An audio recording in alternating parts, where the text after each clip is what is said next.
In this video, we're going to explore the guitar, the amp, and the effects settings.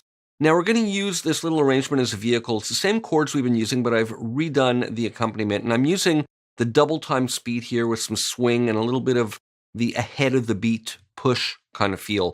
And you can see here that I've programmed up my notes here for the different style phrases, and I've programmed in a bit of modulation. I've just put a value of 10, which is very low because I want a little bit of palm muting. So let me just play you this little arrangement as it is now so you can get a sense of the part.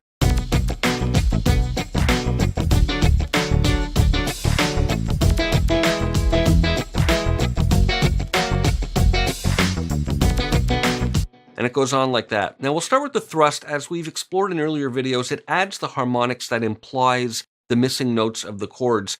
Now it interacts with the drive control as well as the settings here. Now the more distorted the sound is here, the more aggressive the thrust is and the more we can hear the harmonics that are generated, especially with more drive.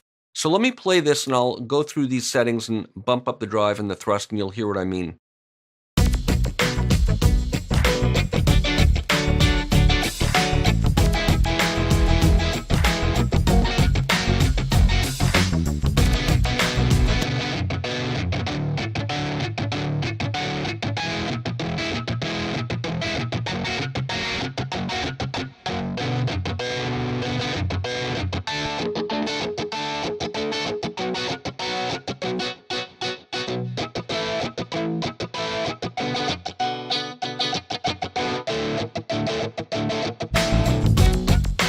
So you can hear how the drive really overdrives the input into the amp, and the thrust generates the harmonics. More aggressive settings here result in more pronounced harmonics.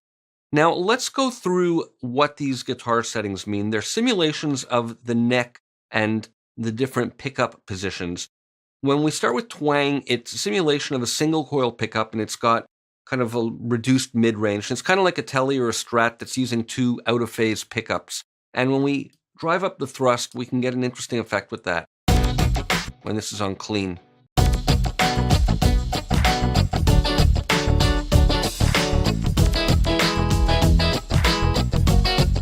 So it's almost like a flange type sound. Now when we're in bite mode over here, it's kind of like a Strat style bridge pickup, and it's got a bit more bite and the upper mids are a bit more enhanced.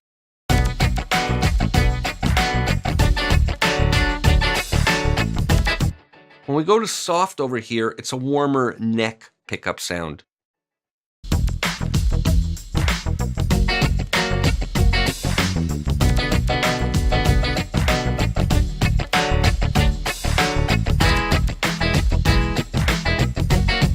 So it sounds kind of fuller to me. Now when we're in fat, the last one, this is real rock guitar with the humbucker pickup on the bridge, and lots of power, lots of mids.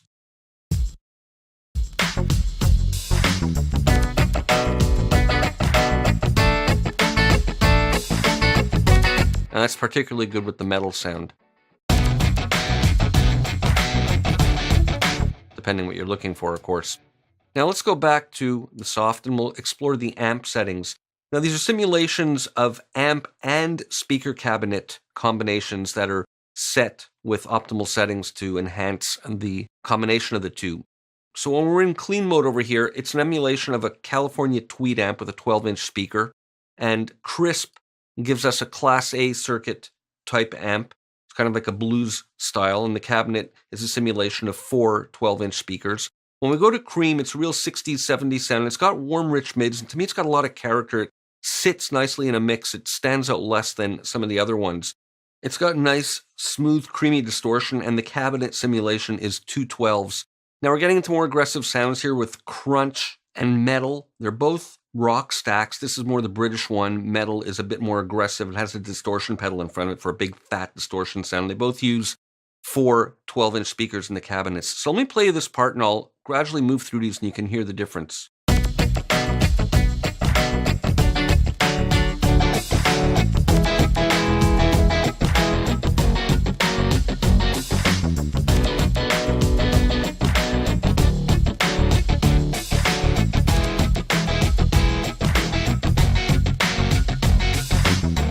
So they all work nicely in their own way, and of course they interact with how you have the pickups set and the thrust and drive controls.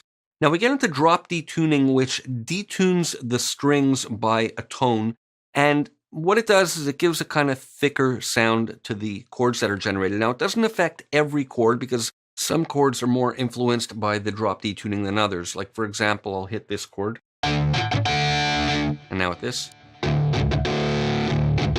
That's a dramatic effect of dropping it down. It's got that real kind of evil, dark metal sound that we like, and it works great on the metal setting over here with harsh settings for drive and thrust.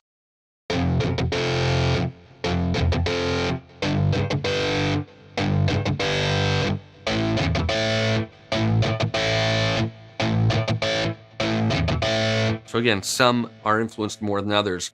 Now, doubling automatically doubles the guitar and hard pans left and right with subtle different amp settings, so we get a stereo image.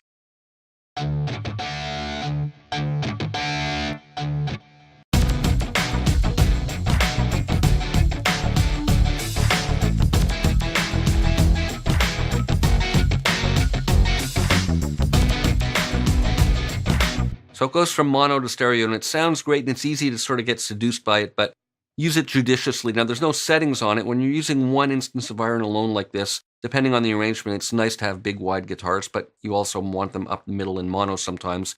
And next video, we're going to look at building up wall of sound type guitar parts for 2 or 3 instances of iron happening at the same time. And you generally don't want doubling, but maybe sometimes you do. We'll explore that. Now, the effects are very intuitive and simple. The delay has presets between quarter notes and 30 seconds, all tied to musical divisions, of course, and all we do is dial up the amount, and you can hear them very clearly.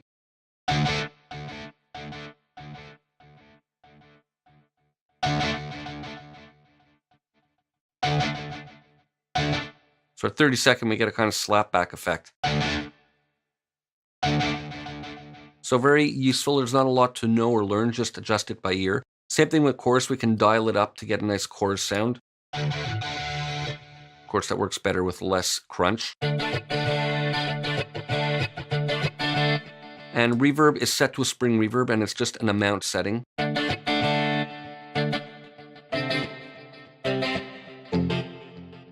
So we can change the whole character of this part with a nice chorus sound and some reverb and a nice long delay effect.